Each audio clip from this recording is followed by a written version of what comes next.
name is Patrick Morino. I am a human being to start off with many interests. Dance is one of the things that I started doing when I was born, literally as soon as I came out of my mother. It wasn't formalized until about 2000, which is when I discovered this thing called salsa. My brother went into a nightclub and he came out and he called me and he said, "Have you heard of this thing called salsa?" And I said, "That's the thing that you put on your sauce, on your." But it wasn't. So he said, "No, it's a dance, and if you get a chance to do it, definitely check it out." About a year and a half later, I was in Brighton University. On the bus, I saw an advert for a salsa club. I said, okay, I must go and check it out. I went into the club and 7 days later I realized I had been every night of the week in that salsa club. The music was very addictive, it was very inspiring. So I started taking lessons on a daily basis and this really consumed most of my time at university. We had a few teachers who came down from London and they saw potential in me. And they said, if you want to get better, the place to go to is London, because that's where all the good dancers are. I had a friend in Brighton at that time, and we would drive up to London maybe 2 times a week, sometimes 3 times a week from Brighton, because there were special nights in London. So I've never been a pub person myself, and I've never been a drinker really. So as an outlet, this was perfect for me, because you can go have a dance with somebody, not say a word, but have the time of your life. When I was going up to London, there were several schools, but all the sort of popular teachers knew each other, and they travel around the world to congresses on a regular basis. And one of them was Leon Rose, invited me to join his dance group. So I started training with them and doing shows. That was kind of like my life outside of work. So I was studying as an accountant in university and graduated as an accountant. It's about the numbers, so 1, 2, 3, 5, 6, 7. That's what I love to do. So, but then the company I was working for at the time set up an Irish operation, and they gave me the opportunity to move to Dublin. But before I made the decision, I said, I googled salsa in Dublin and I found it very easy. I moved to Dublin, went to one of the dance schools and she recommended this place, and I went there and they asked me to start teaching because I was from London. So basically that's kind of sort of my background in terms of dance. I've been teaching in Dublin, I think just with life, sometimes you take breaks, and I came back to it again, as an art form. It's evolved, so there are different styles of salsa. The main 3 are Cuban, LA, which is on the line, and then there is New York style as well, which is on the line but just a different count, so it's on the 2, and it's usually called salsa on 2. So I started with Cuban salsa, then learned on the line, crossbody, and then on 2 is what all the good dancers are dancing. So, but I think to be a good dancer, you need to be versatile. So I have the ability to do all of them. But partner dancing for me has been a great tool just in terms of skills, things like just interacting with somebody on a non-verbal basis, because I think they say 70% of our communication is non-verbal, and if you know how to interact with somebody on the dance floor, you have respect, you understand spatial awareness, so there's lots of different things that I learned from the dance floor. I actually have a dream to take partner dancing into schools and get it taught to young children, because I think people are not necessarily comfortable with physical contact. I think it's something that would be beneficial, teaching people how to interact with the other sex basically, and as a primary thing, but just with another individual.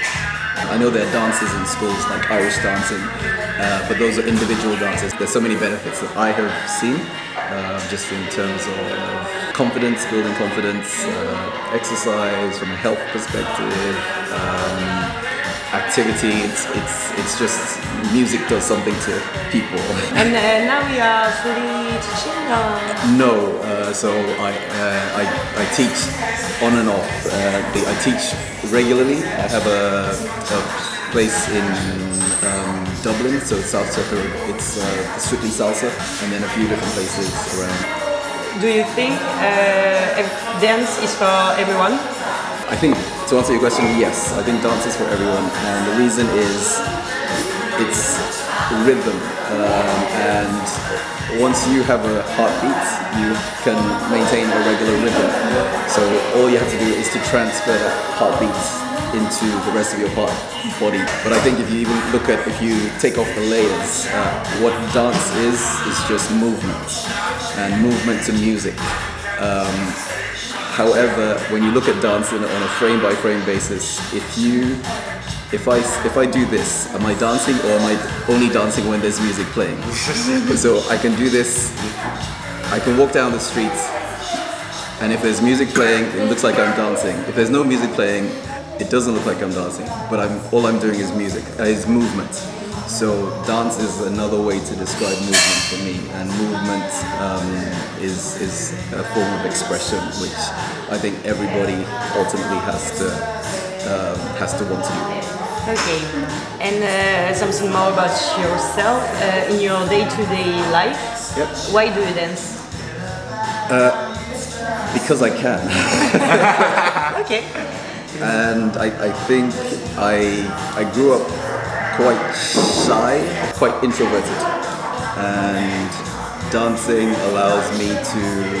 has allowed me to sort of bring out a different side of me. It has allowed me to express myself a little bit more fully. And I think just even from a philosophical perspective, one of the inspirations that I look to is a guy called Bruce Lee. So Bruce Lee said that martial arts to him is a way for an individual to express themselves as authentically as possible. And I came across that a few years ago. Then I tried to apply it to dance, and I came up with there are only two reasons why people dance. The first one is self-expression, and the second one is connection with people. But listening to his description again, I actually revised that, and I think there's actually only one reason why people dance, and that is to express themselves as authentically as possible. So ultimately, that is why any individual does anything artistic or anything creative. What do you do when you don't dance? I mean, you said that you were doing different things, so I guess you get maybe different jobs at the same time? Well, I am an accountant by day, so a qualified accountant, but I play the ukulele, and cool. I am a life model as well. So you've got many interests. Yeah, many interests. I think it's all trying to find or utilize the space of the time that we have on Earth. But I could see the similarities between each of those things. So I started playing the ukulele because I discovered a guy called Frankie Martinez, and he developed a series of exercises that you do in terms of being able to move your body. So he does isolation exercises, which the repetitive nature of doing this to different music, different rhythms, and doing it for the whole body.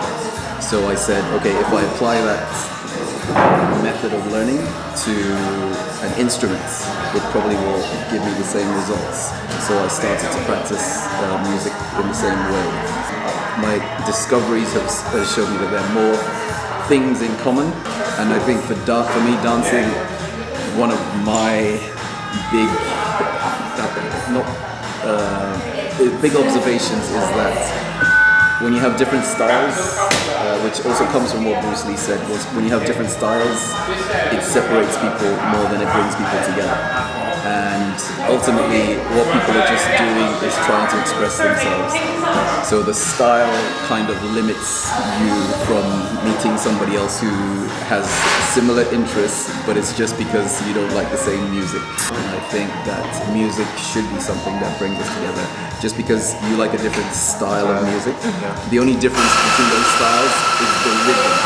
Is it important for you to have other jobs than dance?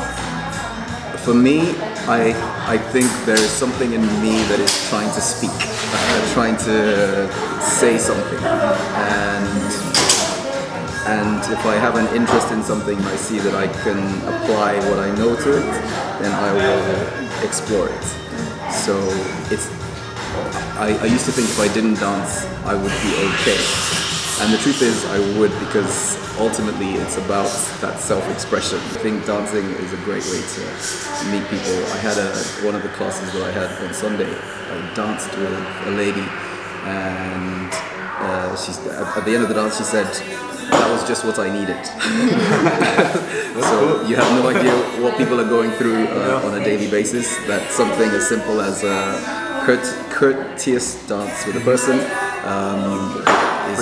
can free them or can release them from whatever it is that's stressful. And you were talking about people interacting with each other, etc. How do you react when you have someone shy in front of you? So it's what I try and do is let them know that I've been in their shoes. And so I will tell stories about what I have done before or how I used to be. Because I've been the person at the back of the class trying to learn and being too shy. And for me, what I discovered is that the teacher can not only sort of help you explore yourself or encourage you to explore yourself, and so it's not about doing things right. It's about discovering that each person is their individual and there is no right or wrong way. I think the more aware you are of yourself, the more you are aware of people. So if somebody's shy, I don't know, I will crack a joke or make myself look silly or something like that, just to make them feel relaxed. Do you think salsa is a good dance to begin as an adult? I think yes, the answer to the question is yes. But I think any dance is a good dance to begin as an adult. Even hip hop. Even hip hop. Any dance. I think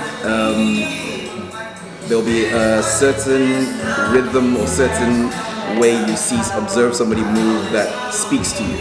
If tango is your dance, or you like tango music, or you like the simplicity of the movements in tango, which there can be complicated ones, then you just get out and go and have fun. And I think the dance classes, or particularly the partner dance ones, you don't need a partner.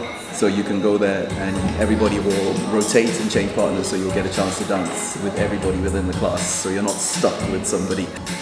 You wanted to ask something? Yeah, I wanted to ask you if your mix of nationalities, as you told me that you were Nigerian, Irish and English. Yep. Does it make anything in the way you dance? I mean, is there any influence you have in your salsa, maybe personal influences? Historically, I think the music salsa actually originated in West Africa. So it traveled to Cuba, and then the influences from Spain as well. So ultimately it's a big mix of everything. So one of the things that I have learned just because of my, I'd say, mixed heritage, is that we have more in common than separates us than the city that we were born in.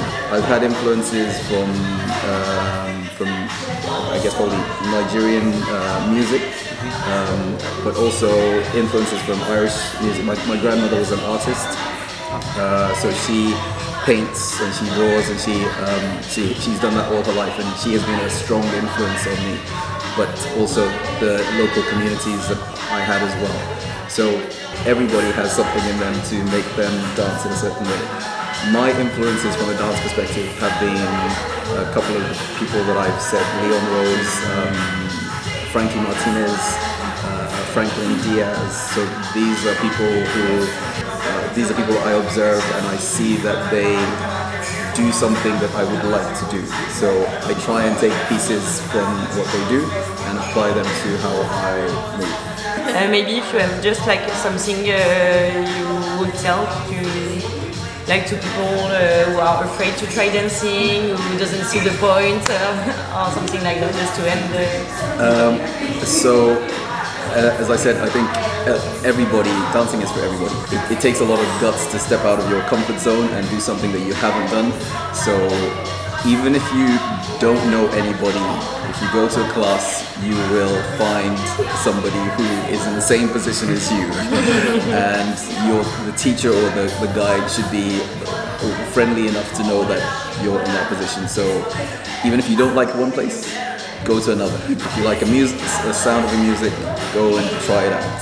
So whether it's tango, salsa, bachata, do something 100 times better than sitting at home thinking, wishing that you did it. So you at least you'd have done it and you say, that was a terrible experience and it's not for me. But I'm sure you'll still stand in front of your mirror and try and do a few moves anyway. So that's probably what I would say. Okay, great. Thank you.